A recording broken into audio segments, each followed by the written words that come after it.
Agora, galerinha, nós vamos falar do complemento nominal. Diferente do objeto direto e do objeto indireto que a gente acabou de ver, ele vai completar agora o sentido do nome. Então, ele não está ligado ao verbo, ele não é um complemento verbal. A gente não chama ele de complemento verbal. Por isso que ele vai receber esse nome de complemento nominal. O próprio nome já diz, o complemento nominal completa o sentido do nome. Aí aqui eu tenho uma explicação. É o termo que completa o sentido de substantivos, que é tudo que nomeia os seres, adjetivos, que só existe porque existe substantivo, e advérbios, tá bom? Ligando-se a esses nomes por meio de preposição. Professora Camila, peguei a deixa, quer dizer que o complemento nominal também tem preposição? Sim, também tem preposição. Ferrou agora, como é que eu vou saber se é complemento nominal ou se é objeto indireto, porque tem preposição e tal? O que você tem que olhar? O termo antecedente. Se quando o termo antecedente é um verbo, eu tenho um complemento verbal. Então, eu tenho objeto indireto. Se o termo antecedente for um nome, então eu tenho um complemento nominal, aí eu vou ter o complemento nominal, não vou ter um complemento verbal. Exemplo, tenho certeza de sua culpa. Tenho certeza de sua culpa. Você está completando o sentido da palavra o quê? Certeza. Quem tem alguma coisa. Tem certeza. Então, eu completei com a palavra certeza aqui. Nesse caso, de sua culpa, tenho de sua culpa. Tira a palavra certeza, vê se a frase tem sentido. Não tem. Então, o que acontece? Eu estou complementando o sentido da palavra certeza, que é um antecedente, tá? Certeza, no caso, é um substantivo, por isso que eu tenho chamado complemento nominal. A árvore está cheia de frutos. De que árvore está cheia? De frutos, tá bom? Eu completei o sentido do adjetivo cheia. Então, se eu falo, a árvore está cheia. Se a árvore está cheia, ela está cheia de alguma coisa. No caso em questão aqui, de frutos. O complemento nominal é muito mais fácil do que o objeto direto ou indireto, de que outros termos na gramática, porque você tem sempre que olhar o antecedente. Se o antecedente for um substantivo, um adjetivo ou um advérbio, você tem o que a gente chama de complemento nominal, ok? Nós chegamos perto dos gorilas. Outra frase, como exemplo para vocês, perto, que é um advérbio, tá bom? Dos gorilas é o que está completando o sentido da palavra perto aí. Se está completando o sentido de um advérbio, eu tenho o chamado complemento nominal. Para determinar o complemento nominal, basta seguir o seguinte esquema. Galerinha, um esqueminha para vocês anotarem aí. Nome, mais preposição, mais quem ou que. Beleza, professora, que bulufa que é essa? Vamos lá. Lá atrás você viu os objetos. Aí você tinha que perguntar, ver se o verbo perguntava a quem ou o que. Aqui é a mesma coisa, só que você, ao invés de ter um verbo antecedendo, antes você vai ter um nome, tá bom? Por exemplo, ele é perito em computação. Ele é o sujeito da minha oração. É perito é a característica desse sujeito. Em computação é o complemento nominal da palavra perito. Se eu falo ele é perito, quem é perito em alguma coisa. Então, em o que ou a quem. Por exemplo, lá atrás, nós chegamos perto. Perto de quê? Do quê? De quem? Dos gorilas. Perceberam? Então, toda vez eu vou seguir essa leve estrutura. Nome, mais preposição, mais quem? Aqui. Nome, preposição, complemento. O núcleo do complemento nominal sempre vai ser a palavra mais importante. O núcleo sempre é a palavra mais importante. Quando vocês estudam na ciência o núcleo da célula, lá o centro, significa que é a parte mais importante. Por isso que chama núcleo. Então, quando eu falo em núcleo do complemento, núcleo do objeto, núcleo disso, núcleo daquilo, eu quero dizer que é a parte mais importante. Nesse complemento nominal aqui, por exemplo, em computação, ele é perito em. Teria sentido eu parar a frase dessa forma? Não.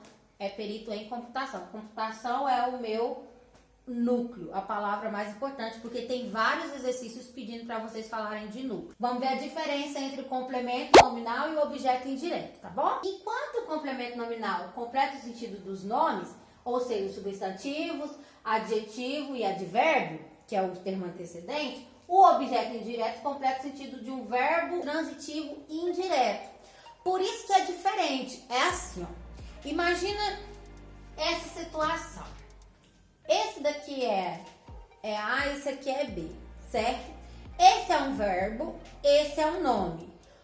O complemento nominal completa o sentido desse, de B, do nome. O complemento verbal completa o sentido de A, do verbo, tá bom? Então, a diferença é muito grande. Eu tenho que olhar o antecedente, quem tá antes.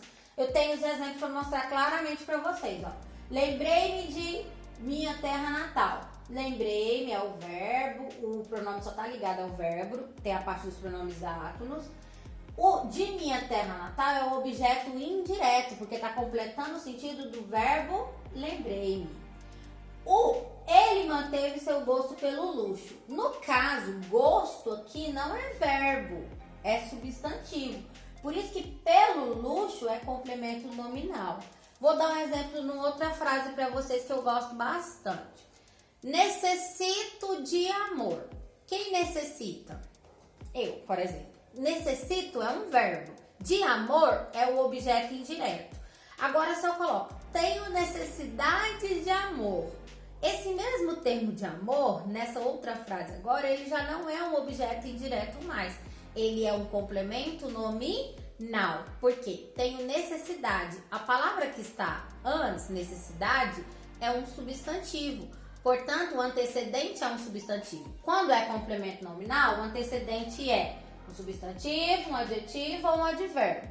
Quando é objeto indireto, o antecedente é um verbo transitivo indireto, VTI, ok? Então, basicamente, essa é a diferença entre complemento nominal e objeto indireto. Eu tenho que observar todo o contexto da frase, todo o contexto da oração, para saber a diferença entre os dois.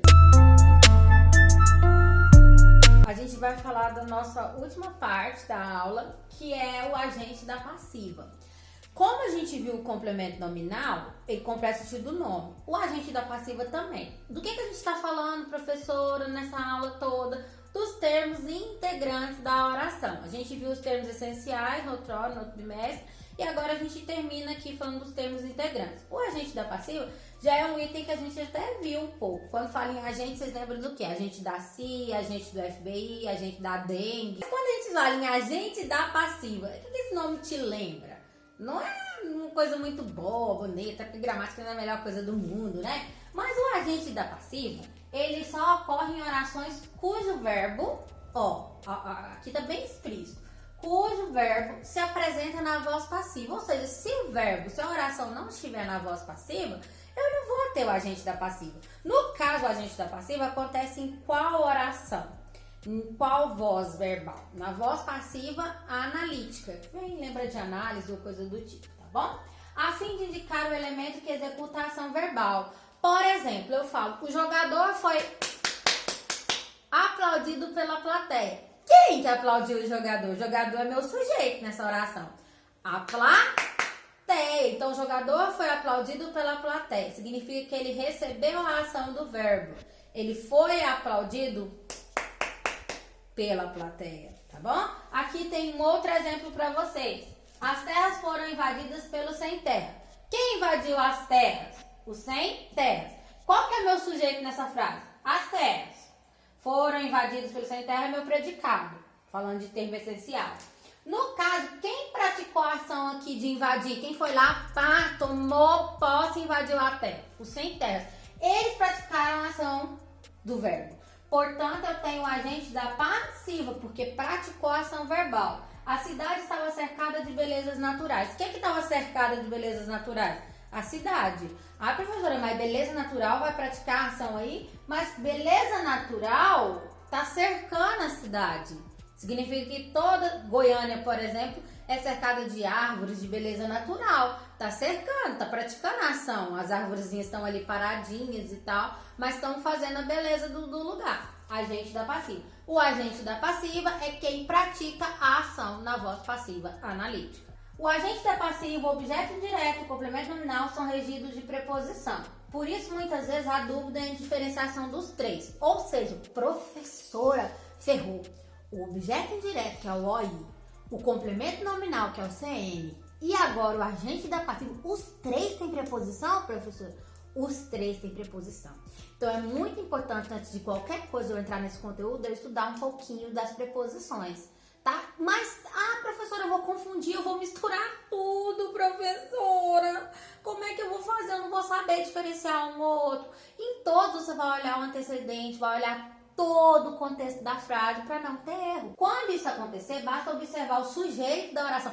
Aleluia! Se eu observo o sujeito da oração, eu consigo chegar ao ponto do que eu tenho. Se eu tenho complemento, se eu tenho objeto, indireto, ou se eu tenho agente da passiva, tá? Para ser agente da passiva, o sujeito precisa ser paciente. Quando o sujeito é paciente, significa que ele recebe a ação do verbo. Não é ele que pratica a ação, não é o menino que jogou bola, por exemplo. É a bola que foi jogada pelo menino. Continua o menino jogando bola, só que nessa segunda oração agora, pelo menino, é o agente da passiva, não é o sujeito. Na oração, a bola que é o sujeito. Certo? Então, quando o sujeito é paciente, significa que ele recebe a ação do verbo, beleza? Exemplos. Aqui eu tenho 3 exemplos, você vê a diferença entre os 3. E aí no livro vocês também tem bem claramente. A jangada havia sido levada pelas enchentes. Quem levou a jangada? As enchentes. Praticou a ação, tá? Daqui na voz passiva analítica. O sujeito é paciente, a jangada, ela foi levada. Tá vendo que o sujeito é paciente? A jangada foi levada, não foi ela que se levou sozinha. Não é voz ativa, é voz passiva, beleza? Então, a agente da passiva é quem pratica a ação na voz passiva analítica, beleza? Sentir-se livre de qualquer responsabilidade. Quem sente alguma coisa. No caso, sentir livre. Livre de quê? Quem tá livre de algo, de qualquer responsabilidade. Não é o nosso caso. Nós temos que ser muito responsável por tudo aquilo que a gente pratica, por tudo aquilo que a gente fala, por tudo aquilo que a gente faz. Beleza? Fica a dica. Nossa, tô bem filósofa. O objeto indireto, vamos precisar de sua compreensão. É o que a gente mais precisa nesse momento. A gente precisa da compreensão de vocês aí do outro lado da linha.